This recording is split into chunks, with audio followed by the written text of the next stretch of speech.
growing up in a small town was a boring freedom, if that makes sense. I suppose what I mean is, outside of your basic life advice about avoiding strangers and creepy guys in vans offering candy, the small town life was safe in its familiarity. Our only family rule was commonplace and simple and easy to follow. Come home before the streetlights come on. Everyone born before the internet era understands that statement. It was one our whole town followed, to an extent. My family, though, they followed it religiously. Should we come home as those lights had come on, we got yelled at and grounded. Kiss your Dreamcast and Super Nintendo bye for that tardy transgression. My brother never told me the whole story about the time he came home late from his girlfriend's. He was shaking, stammering his words, pleading apologies before rushing off to bed. What was weird was that my parents never yelled at him. They talked to him in his bedroom, hushed voices behind the drywall, words spoken that I never heard, even despite eavesdropping. When I was 12 years old, I would understand why he never mustered up the nerves to tell me. My closest friend Reese invited me over to a sleepover in the dead heat of an early July summer.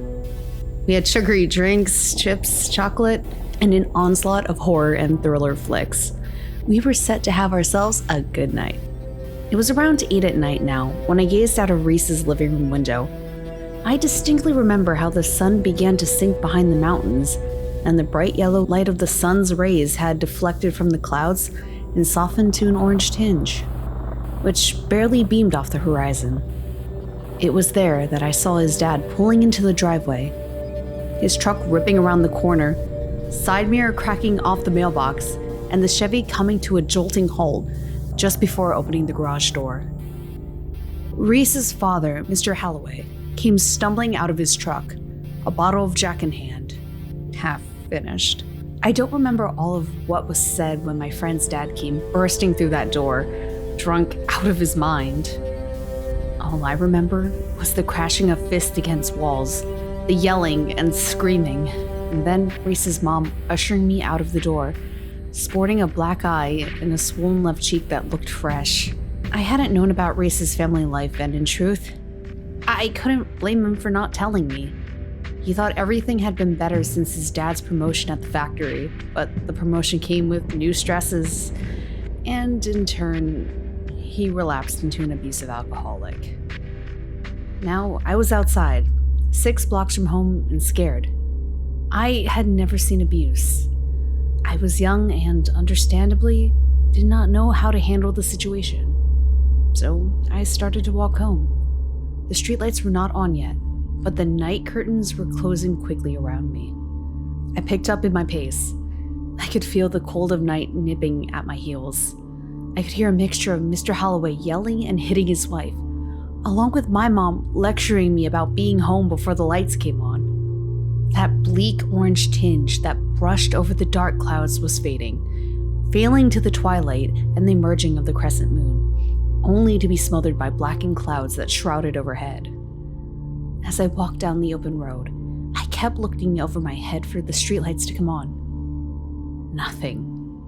Even looking behind me in anticipation of the streaming headlights of a passing car, but the road was bare of anyone except me and my fear. Now, the road I was walking on was like a country road of sorts. Reese lives on the outskirts of our town, and I live about 20 minutes from him. To give you an idea of the landscape, there are a ton of trees nearby, creeks that run rampant during the rain seasons, but were exceptionally shallow right now. So, the water was still and silent. By all rights, this walk should have been peaceful. Instead, it was hollow and harrowing. My heightened anxiety from the previous events obviously served as a conduit of jittery reactions and panic to small, sublime things that on a regular day wouldn't even catch my attention. But now, every move of a branch, every rodent mucking about in the brush had me jumping on edge. Even in that moment, I was rationalizing, trying to mentally usher myself into a calmer disposition.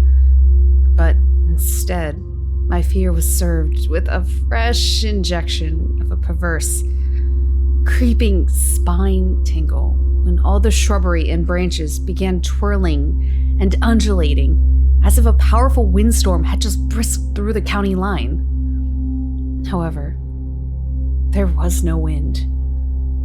The air was still. The temperature was that of a warm, even hot summer night.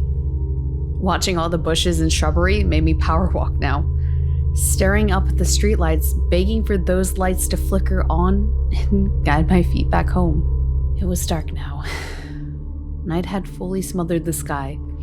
Only the waning light of a crescent moon, which had its twilight lamination become dampened, nearly choked out by the dark clouds. Still, the streetlights failed to flare. Instead, those shallow creek beds just off the road began to splash loudly behind me, then all around me. The hairs on the back of my neck rose, as if an icy hand of whatever lurking behind me, splashing about in the creek bed at night, was reaching out to throttle me. My power run became a full-on sprint. I looked behind me, trying to catch a glimpse of whatever was manifesting nature itself to defy its own rules and splay about, causing plants to move and water to crash. Nothing. There was nothing. I came to a skidding halt, nearly sliding backside against the pavement. I had to rationalize this. I needed a moment to think this through. There had to be a reason. Things like trees swaying and water splashing, they just don't happen without a reason. I may have been young, but I had a love and appreciation for science, for logic, and action and reaction. My search for the action was answered in the sound of a muffled, demented type of hoarse, guttural cry that sounded as if a person had made this cry. It likely tore their throat to ribbons, slicing the back of their voice box to a bloody mess. Yet it also sounded drowned out, as if someone was screaming abnormally loud through a pillow that had been taped to their face. Well, every action had a reaction, and the cry now had a body that drunkenly swayed out from the bed creek, just off the road, and shambled onto the road. Its bones cracked like the trees around us, still swaying about in the still air, assaulted by some unrelenting, unfelt presence. This thing was taller than me, perhaps about 6 feet tall. It looked up in the air, its body facing sideways to me, so I did not have a good look at it the entirety of the shadowy apparition. All I could see was it looking up, gazing at the dead streetlights, its arm cracking upright, finger with some type of long extension, perhaps nails? Long, tangled nails began to tap against the steel of the pole. Then its sinewy, frail body shuddered as it now faced me, and I could get a frontal view of it. Long, frazzled hair that looked unkempt. Then a smell. A burnt, coppery, expired stench that was thick enough to taste in the back of your throat. It tilted its head at me as if confused by my presence. I took a step closer, still at least a full block and a half away from me. And then I saw a chunk of its face, sling down from its jawline to its shoulder, flailing back and forth. The image was grotesque. I stepped back, shocked, until I realized that it was not something from its jawline that hung. It was its jaw, just torn off, hanging by a few fragments of what I could only presume to be bone and flesh. I had no intention of finding out, so I ran as fast as I could, desperately crying out for help, calling for someone to come and save me. To my horror, I watched my own neighbors watch me run and flail my arms towards them. staring at them with watery eyes, begging for help, only to be responded with closed curtains and sad looks. How could they do this? How could the people I have known my whole life watch this happen to me? I screamed insults more than Reese's garbage drunken of a father. That's when I heard a loud, mechanical humming coming from behind me, along with that thing's guttural howls. The streetlights began to power up and turn on.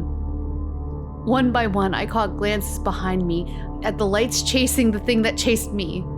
Now the thing picked up its pace, gaining on me in a horrifying fashion.